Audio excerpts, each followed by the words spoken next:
Welcome to my scientifically informed insider look at mental health topics. If you find this video to be interesting or helpful, please like it and subscribe to my channel. Hello, this is Dr. Grande. Today's question asks if I can provide a comprehensive review of Folie deux, also known as shared psychotic disorder.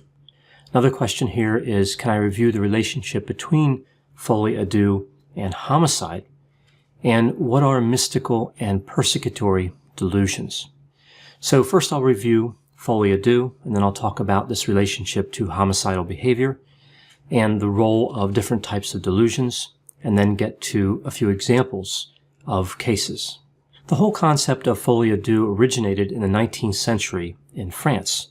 It's characterized by the transference of delusional ideas and abnormal behavior from one person to one or more individuals, often thought of as happening when two people are cut off from the outside world to some degree and have a close relationship.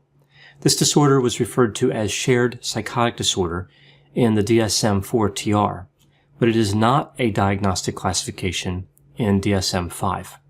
The diagnosis of induced delusional disorder does appear in the ICD-10, but it will likely be subsumed into delusional disorder in ICD-11. This disorder is rare, accounting for 1.7 to 2.6% of psychiatric hospital admissions. Now, this is different than saying that it's present in this percent of the population, right? So this is just looking at psychiatric hospital admissions, a much smaller population. The prevalence in the general population is not known. The translation of the French term folie deux is madness shared by two, and it has been referred to by many names. It's called double insanity, induced psychosis, psychosis of association, communicated psychosis, simultaneous psychosis, and imposed psychosis. So this disorder can be thought of most of the time as having two people. One person is usually referred to as the primary partner, but they can also be called the inducer, the principal, or the dominant partner. The other partner is called the secondary partner, but they can also be referred to as an associate or submissive partner. Rarely, Folie deux can involve three or more people. In the original conceptualization, the primary partner is the individual who has the delusion first. They are considered the active element, and typically they were thought of as the more intelligent of the pair. They gradually imposed their delusion on the secondary partner. Now later it was found that there's really no evidence that the primary partner would be more intelligent, but secondary partners do have a higher incidence of comorbidities that tend to impair cognitive abilities, for example, intellectual disability. So they're more likely to have mental disorders occurring at the same time that could influence how well they can think through things, how well they can solve problems. Now, a few characteristics of Folie deux. We see that the partners are in the same family 90% of the time. And in terms of the relationship between the partners, the rough conceptualization would be 1/3 of the time they're siblings, 1/3 of the time they're married or in a long-term relationship, and 1/3 of the time it's a parent and a child. Most primary partners have schizophrenia, delusional disorder, or a major mood disorder with psychosis, like major depressive disorder or bipolar disorder. The secondary partner would be diagnosed with Folie deux, although they could receive other diagnoses as well, like schizophrenia, depression, or bipolar disorder. Now, I mentioned before that the secondary partner is more likely to have comorbid disorders that influence thinking. Well, 90% of the time, the secondary partner would also have comorbid substance use disorder. More than half of the primary partners suffer from auditory hallucinations. 30% of secondary partners have hallucinations, although usually they are less frequent, intense, and have a shorter duration than what we see with the primary partner. The theme of the delusion is often persecutory or mystical, as opposed to somatic, erotomanic, grandiose, reference, or another type of delusion. Generally, we believe that there are 4 types of Folie deux. I'm going to go through each type here. All 4 types do involve a prolonged relationship between the partners and a close relationship between them. So the first type, this is imposed psychosis. Here we see that the psychotic individual transmits the delusions to someone who is mentally sound. So the secondary partner does not have any mental disorders beforehand. When the secondary partner is separated from the primary partner, the delusions disappear. The second type is communicated psychosis. The delusional ideas are transmitted from the primary partner to the secondary partner. The secondary partner resists those ideas for a while, and then they adopt a system containing not only the original delusions, but additional delusional ideas that are produced by the secondary partner and align with their personality, right? So we see quite a bit of a distinction there between communicated psychosis and imposed psychosis. The third type is simultaneous psychosis. The delusional elements of persecution appear at the same time in both people. This is thought to happen after an event that has depressive features to it. For example, if the partners are siblings and one of their parents passes away. The fourth type is induced psychosis. Here we see that both people start off psychotic, and the primary partner introduces new delusional ideas to the secondary partner. So in a sense, you have two people that have a break from reality, but one person influences the other, and they add more delusional thought to that second person. Now, under the definition for induced delusional disorder in the ICD-10, we see that the secondary partner has to develop a delusion originally present in the other subjects. The two subjects must be linked by a strong relationship and be relatively isolated, and the secondary partner does not suffer from schizophrenia or delusional disorder and does not manifest a delusional belief before coming into contact with the primary subject. So essentially, the diagnostic classification only covers imposed psychosis and communicated psychosis and excludes simultaneous and induced psychosis. Shared psychotic disorder in the DSM-4-TR had pretty much the same criteria. As I mentioned, in DSM-5, we don't see the retention of that diagnosis. If somebody now met the criteria for that older classification, they would likely be diagnosed with schizophrenia, brief psychotic disorder, or delusional disorder. I think most likely it really would be delusional disorder.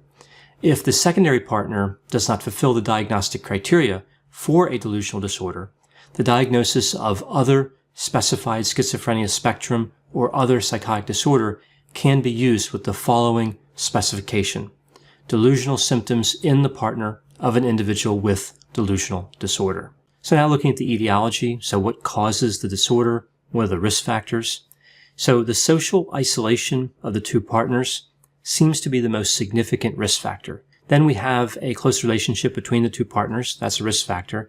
And with the secondary partner, if we see a passive personality, cognitive impairments, or language difficulties, those would be risk factors, as well as negative life events or other stressors. Now, in terms of the connection to criminality, it's unusual for a mental disorder to be associated with crime. Folie deux does have this association, though. It actually comes with significant criminogenic risk. It's associated with attempted murder and murder, kidnappings, assault and battery, and burglary. Most of the research interest in this area is around homicide. All four types of folie deux have this association with homicide. It's not really clear why folie deux is connected to homicide. One theory is that some of these cases are caused by isolation in prison. So a dangerous offender who happens to be delusional is together with a secondary partner.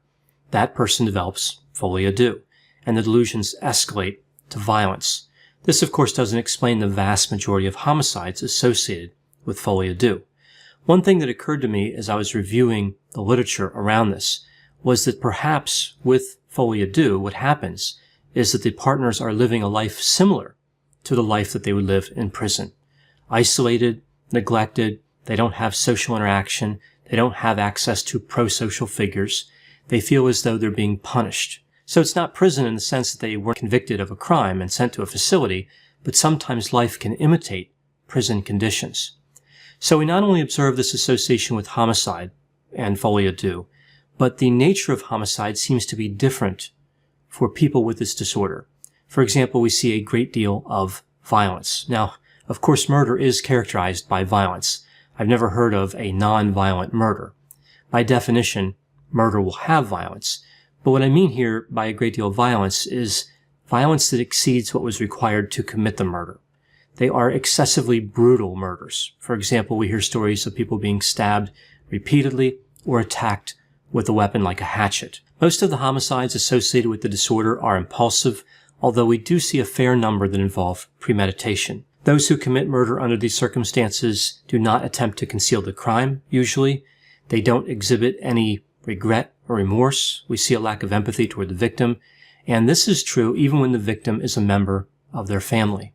Another thing we see with Folie deux is that the homicides are often followed by suicides. This tendency is particularly strong with Folie deux, especially when there is premeditation. Now, on the topic of premeditation, there are different types of homicide. The research often divides the construct into intentional or unintentional, although unintentional often still involves a degree of criminal culpability. For example, we see cases where somebody's caring for a child or an elderly parent, and they neglect to provide competent care. That's still murder. Then, of course, we see examples of what could be referred to as first-degree murder. When talking about this type of murder, the delusions involved are almost always of the mystical type. That is, delusions that have a religious or messianic theme, or that involve ideas of possession. These types of ideas are thought of to be delusional if they do not align with normal religious culture in the same cultural environment. So mystical delusions increase the risk overall, but they specifically dramatically increase the risk of homicide being perpetrated against a member of the immediate family. Another risk factor for an immediate family member would be the rapid development of the delusion. So if somebody goes from not having a delusion to having one in a matter of a few days or weeks, the danger to family members is greatly increased. The threatened separation of the partners and increased isolation are also risk factors for homicide. Now, I mentioned earlier that both persecutory and mystical delusions are common with Folie deux. When both of these occur at the same time, the risk is increased even more. So here we're talking about a very dangerous situation. When somebody has this feeling that they're being threatened, that they're being persecuted, and they have the mystical delusions, that is a very challenging combination in terms of keeping people safe. Now, the homicides that are related to Folie deux fall into three general categories: defensive functioning, the obstruction of the fulfillment of a delusion, and the threatened separation of the dyad. Dyad meaning two people, the two people in the partnership. So now let's take a look at the defensive functioning element. Here we see that the murders take place because the person with the delusions felt threatened, when in fact no threat actually existed. So an example we see from the research literature of this type of motivation for murder, we see a primary partner who is a married mother with no history of mental illness. She has a rapid onset of delusions with religious themes, including ideas of possessions and references to the devil. She had visual and auditory hallucinations, and she would see people as devil-like creatures who would threaten her. Under the effects of these hallucinations, she and two of her children, secondary partners, attempted to kill her husband because he had goat legs and ears. That's what she saw when she looked at him. And she killed her son because he appeared to be half human and half animal. She believed that her son was possessed. So now moving on to the next category. This is when somebody interferes with the purpose of the delusion. So if somebody is affected by this disorder and they perceive that others are in the way of them accomplishing whatever mission they believe they are supposed to accomplish because of the delusional thinking, those individuals who are preventing the delusion from being fulfilled could be in danger. So looking at an example from the research literature, here we see a rare case involving three sisters. So instead of two people, there were three people. The three sisters had this delusional conviction that God wanted them to take possession of this particular house. They went to the house and tried to gain entrance, but the owners would not let them in. The three sisters attacked the owners and attempted to murder police officers who responded to the assault. Right, so in this particular case, they did not complete the homicide, but it was attempted homicide. So they would have done it if they could have done it. Right, so a dangerous situation. Now moving to the last category, this is destabilization of the relationship. If the partners sense that somebody is trying to separate them, they may become combative. So an example here from the research, we see a situation where two teenage girls, age 15 and 16, had created a list of people that they wanted to see die, and had planned to end their own lives if they had to separate, even if the separation only lasted for a short time. Eventually, they killed one of the girls' mothers. They believed that that mother that they murdered was opposed to the girls staying together, and they believed that the other mother was not. And of course, the only one they killed was the one that they thought would separate them. So with Folie à deux, there's really a lot to take in. There's a lot of information about this disorder. It was probably dropped from DSM-5 because of how rare the disorder is and how it presents in so many different ways. In essence, it's characterized by delusions. So does it really matter if the delusions were transmitted from another person? Well, I think it actually does for a number of reasons, but two really important reasons. First, the separation of the two people may result in violence. I talked about that before. I think counselors treating an individual who could have this disorder need to be aware of that. The second reason is that separation may lead to reduced delusional thinking. So separating the people, even though it's dangerous, could also be helpful. So distinguishing Folie à deux from delusional disorder is clinically important. It can inform treatment. Folie à deux being dropped from the DSM-5 isn't necessarily a problem because we do have that specifier available. Now, it could become a problem if a clinician looked at this disorder's absence from the DSM and believed because it wasn't in the DSM, it did not exist. Inclusion or exclusion in terms of the DSM is not the only criterion to weigh when considering the validity of a disorder. There are many disorders in the DSM that one could argue do not really present how they're characterized in the DSM, and there are many disorders not in the DSM that we know tend to occur, right? So the DSM is always changing. Every time it's updated, we see disorders are dropped and new ones are added. So when looking at Folie à deux, it's important to realize it is actually a real construct. It's something that really happens. It's just diagnosed in kind of a roundabout way, right? Again, like delusional disorder and then indicating the specifier as opposed to diagnosing shared psychotic disorder. So it's important when counselors are diagnosing that they not only provide the correct diagnostic classification, but they add any additional information that would be helpful along with that diagnosis. Now, this really is the case even if there is no specifier available. If somebody is diagnosing delusional disorder, it doesn't hurt to add extra information like the types of delusions, the frequency, something like that in the narrative description of the diagnosis. Now, of course, you don't want to write a book, right? There's other places to record the other details, like in the intake or the case notes. But it's important to put enough in the actual diagnosis so that if that information is transmitted to another clinician, they get a fairly good idea of what's going on just from that diagnosis. So a diagnosis should really be thought of as a paragraph as opposed to just a term. Now, I know whenever I talk about constructs like Folie à deux, there will be a variety of opinions. Please put any opinions and thoughts in the comment section. They always generate an interesting dialogue. As always, I hope you found my analysis of this topic to be interesting. Thanks for watching.